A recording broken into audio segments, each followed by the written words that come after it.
కాలమే అన్నింటికీ సమాధానం చెప్తుంది. టైమ్ విల్ ఆన్సర్ ఎవ్రీథింగ్ అని నమ్మిన డీకే శివకుమార్ ఇవాళ కర్ణాటక సీఎంగా ప్రమాణ స్వీకారం చేయబోతున్నారు.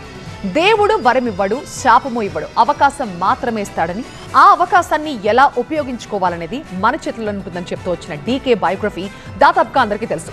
కానీ డీకే జననం వెనుకున్న ఆసక్తికర కథ, ఆయన ఏం సాధించాలనే దానిపై తల్లి పెట్టుకున్న కోరిక మాత్రం చాలా ఇంట్రెస్టింగ్ అని చెప్పాలి.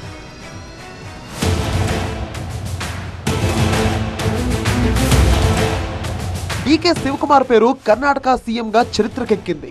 రాజకీయ చదరంగంలో ఎన్ని ఓటములు ఎదురైనా ప్రతిసారి లేచి నిలబడి చివరకు గద్దెనెక్కిన నాయకుడిగా డీకే శివకుమార్ నిలిచారు. ఇవాళ అట్టహాసంగా ముఖ్యమంత్రిగా ప్రమాణ స్వీకారం చేయబోతున్నారు డీకే శివకుమార్.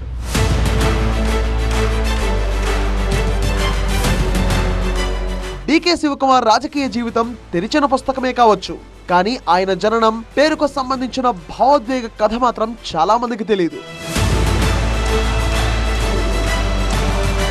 అది కర్ణాటక రాష్ట్రంలోని కనకపుర తాలూకాలోని పెద్ద ఆళ్లహళ్లి గ్రామం. గౌరమ్మ, కెంపగౌడ దాంపత్య జీవితం మొదలై 3 ఏళ్లు దాటినా వాళ్ల ఇంట్లో చిన్నారి ఏడుపు వినిపించలేదు.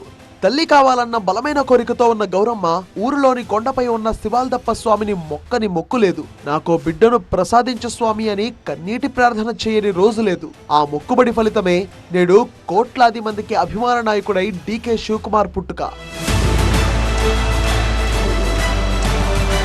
శివకుమార్ పుట్టుకను తల్లి గౌరమ్మ శివుడి ప్రసాదంలా భావించారు. అయితే కెంపగౌడ కుటుంబ సంప్రదాయ ప్రకారం ఆడపిల్ల పుడితే కెంపమ్మ, మగబిడ్డ పుడితే కెంపగౌడ లేకపోతే కెంపరాజ్ అని పేరు పెట్టాలి. అలా మొదట కెంపరాజ్ అని పేరు పెట్టారు. అయితే బిడ్డ శివాల్దప్ప కృపతో పుట్టాడని భావించిన తల్లి కుటుంబ సంప్రదాయాన్ని పక్కన పెట్టి కుమారుడికి శివకుమార్ అని నామకరణం చేశారు.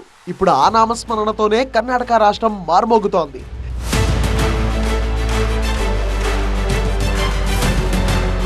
ఇక్కడ మరో ఆసక్తికర విషయం ఏంటంటే, శివకుమార్ బాగా చదవాలి, పెద్ద ప్రభుత్వ అధికారి కావాలని తల్లి కలలు కనేది. 4వ తరగతి వరకు ఊర్లోనే చదువుకున్న శివకుమార్ కోసం పట్నం వచ్చేసింది. డీకేని ఓ నేషనల్ స్కూల్లో చేర్పించింది కూడా. అయితే అప్పటిదాకా పెద్దగా ఎలాంటి గోల్స్ లేని శివకుమార్ కి 10వ తరగతికి వచ్చేసరికి రాజకీయాలపై ఆసక్తి పెరిగింది. బంగారప్ప నాయకత్వం ఆయన్ను రాజకీయాల వైపు మళ్లేలా చేసింది. దీంతో కొడుకు ఏమైపోతాడో అన్న ఆందోళన గౌరమ్మలో ఎక్కువైంది. అలా కొన్నేళ్లు గడిచాక కుటుంబాన్ని తలెత్తుకునేలా చేశారు శివకుమార్. విద్యార్థి నేత నుంచి ఇవాళ సీఎం వరకు అంచెలంచెలుగా ఎదిగారు శివకుమార్.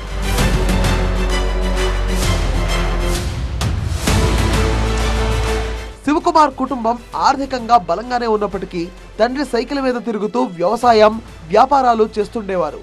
తండ్రి కష్టాన్ని డీకే శివకుమార్ చూడటమే కాదు, తోడుగాను నిలిచారు. తండ్రి ఏ ఊరు వెళ్తే ఆ ఊరికి సైకిల్ మీద వెళ్లి భోజనం ఇచ్చేవారు. ఇక రాజకీయాల్లో కీలక నేతగా ఎదిగిన డీకే శివకుమార్ 1991లో బంగారప్ప కేబినెట్ లో తొలిసారిగా మంత్రి అయ్యారు. అలా మంత్రి అవడంతోనే తండ్రికి కారు కొనిచ్చారు శివకుమార్.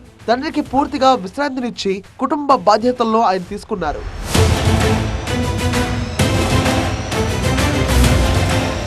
మొత్తంగా ఒకప్పుడు సైకిల్ తొక్కిన శివకుమార్ నేడు కర్ణాటక ముఖ్యమంత్రి అయ్యారు. మోస్ట్ ఎమోషనల్ పర్సన్ కాస్త కాంగ్రెస్ లో అనతి కాలంలోనే ట్రబుల్ షూటర్ గా మారారు. దేవుని ఆశీర్వాదం, ప్రజల దీవెనలు, స్వయం కృషి, ఈ 3 కలిసి డీకే శివకుమార్ ను ఓ మహావృక్షంలో ఎదిగారంటారు ఆమె తల్లి.